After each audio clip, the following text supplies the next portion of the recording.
13واں ادب یہ ذکر کیا ہے اتیان بالشہادتین، دو گواہیاں لے کر آنا۔ اتیان کا مطلب لے کر آنا، شہادتین دو گواہیاں۔ دیکھیں دو گواہیاں ہیں جو کہ دوسرے کلمے کے اندر مذکور ہیں۔ پہلی گواہی ہے اشہد ان لا الہ الا اللہ و اشہد ان محمد رسول اللہ، یہ دوسری گواہی ہے۔ اللہ تعالیٰ کی وحدانیت کی گواہی دینا اور نبی کریم صلی اللہ علیہ وسلم کی رسالت کی گواہی دینا۔ جب آپ کا وضو مکمل ہو جائے تو آپ آسمان کی طرف منہ اٹھا کے پھر آپ یہ دوسرا کلمہ پڑھیں، یہ بھی ایک مستحب عمل ہے۔ اور 14واں ادب حضرت نے یہ ذکر کیا ہے کہ جو وضو سے بچا ہوا پانی ہے وہ کھڑے ہو کر پینا۔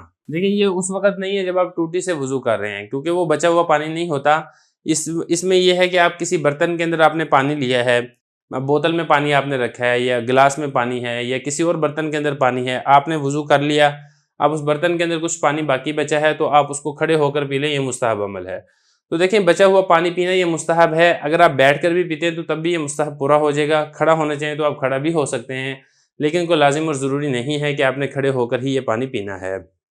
تو وضو سے بچا ہوا پانی آپ پئیں کھڑے ہو کے، اور آپ یہ والی دعا بھی پڑھیں اللہم اجعلنی من التوابین واجعلنی من المتطہرین۔ تو یہ کل 14 آداب ہیں وضو کے بارے میں جن کا خیال رکھنا چاہیے۔